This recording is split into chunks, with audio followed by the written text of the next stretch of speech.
Do everything you can to get to point one Bitcoin. Man, if you have to sell all your watches, if you have to sell your car, your house, if you have to sell everything you have, right? If you have to sell your shoes, whatever, just get to point one Bitcoin. And this is one major milestone that can transform your future forever. And what's the thought process, right? When you buy your first Bitcoin, it might be nothing, but then when you get to your first 0.1001, like 1% of an actual Bitcoin, okay, now you have some skin in the game. It might be 100 or 200, whatever the cost is right then. And then eventually you might get to 5% of a Bitcoin, 0.005, right? And so what's going to end up happening? Every time you start buying more and more Bitcoin, you're going to start paying attention. It might start off as you just looking at the charts every single day, right? And then it might go off where you start looking at the news, then you start watching some video. But as you start buying more Bitcoin, you're just going to get that conviction. Why? Because you start to realize that Bitcoin is one of the most rarest assets and it has a finite supply. What do I mean? There will only ever be 21 million Bitcoin, right? Unlike other assets, for example, gold. Gold is scarce, right? But you can always drill more gold, right? So if labor becomes cheaper or it becomes cheaper to drill gold, people will just go drill more gold. And the more gold that's found, the lower the value is because it's less rare. Real estate, right?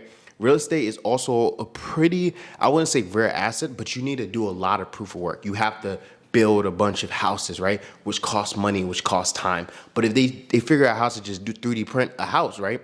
It's not going to be rare anymore. So it might not be a good store of value. And the dollar can just get printed out of nowhere, right? See, the one thing about Bitcoin, it's a finite supply. So meaning that like, no matter what I do, I would never be able to make more than 21 million Bitcoin, right?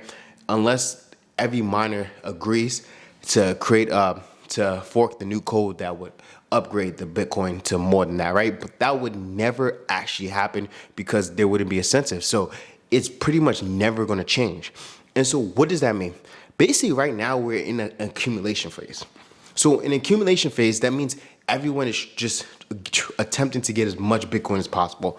Right now, the CEO of Strategy, BlackRock. No, right now, the CEO of MicroStrategy, Michael Saylor, right? He is attempting to get to 1 million Bitcoin, right? And then BlackRock is another large hedge fund. They're attempting to get to 1 million Bitcoin, right? So that's already 2 million that they're probably going to have by the end of the year. The U.S. government, they have a good amount of Bitcoin. And there's also about 4 million-ish Bitcoin that's been lost and gone that they might have lost their private key. So that's already like 6 million gone already, right? And so what happens when we actually get to like 21 million Bitcoin and you can't mine a single Bitcoin?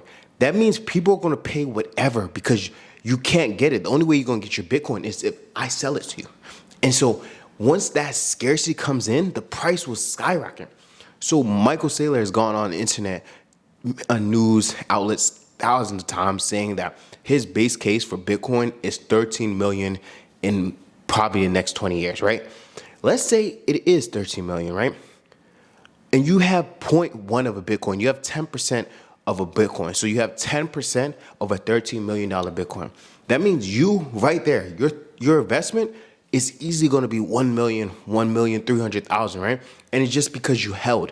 What other asset class do you know right now that you can put 10,000 comfortably, just hold it for a few years and it's going to go 10x?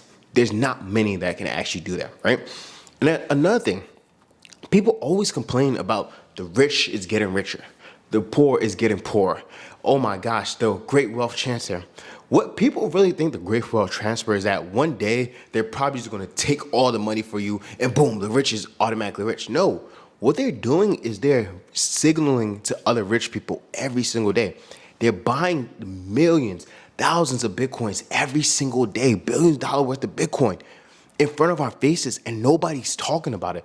Like the only time you ever hear about how much Bitcoin these big corporations are buying is if you're going on YouTube looking up these news. Unless you're going news outlets looking like, oh, Michael Saylor just bought this much. Oh, Metaplanet just bought this much. Oh, BlackRock just bought this much. But let's say you just walking down on a random street. Nobody is going to know. Like the rich people literally buying all the Bitcoin, which was made for people like me and you. It was made for the people who aren't necessarily rich right now, but you just want to store your purchasing power in the future. And they're buying it all in our face and nobody is talking about it. That is what the wealth transfer is. See, let's say they're doing this for 5-6 years and eventually Bitcoin, there's no more Bitcoin being mined. And then boom, it's $13 million the next day. Everyone's going to be like, whoa, why didn't I know? I should have bought it. I should have bought it. Even now, Bitcoin's at 100,000, roughly around there. When it was at 10,000, people was like, oh, it's going to go to zero. Oh, when it's at 30,000, oh, look at it crashed again. When it's at 60,000, nobody was talking about it. Even now, 100,000, nobody's talking about it. But once it gets to that million, whew. And the thing is, right, let's say you get to 10% of Bitcoin. Once you do that, it's not going to stop there. You're going to try and get to 20% of a Bitcoin. Then you're going to get to 0.3 Bitcoin. Then 0.4, 0.5. Once you get to 0.5, you're going to do everything you can to get to 1 Bitcoin, right?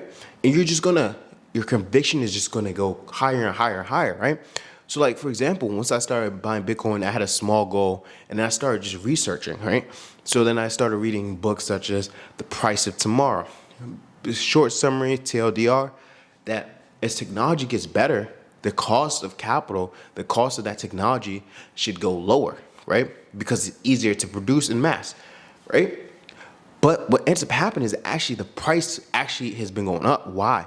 Because there's more dollars getting printed every single day. There's more dollars in circulation, causing the price of every asset to go up. And that's one of the biggest problems we have right now in America is that no matter how hard you work, no matter how many raises you get, no matter how many times you get a job, everything still feels expensive. And even when you start making more money, you're going to always focus on how can I get more money? Why? Because your dollar's purchasing power is getting weaker every single day.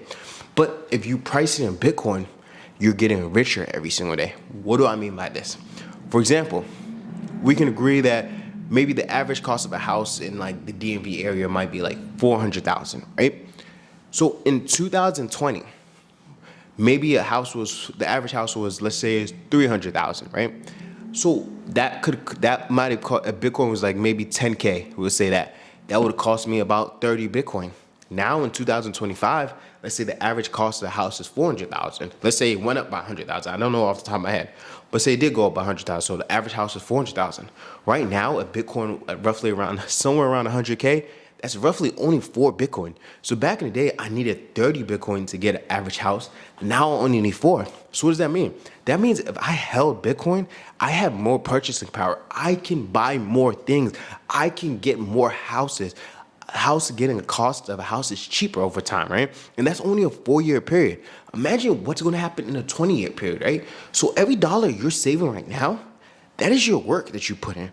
That is that's your your life force, right? You're spending 9 hours a day, every single day, working. For what to show what?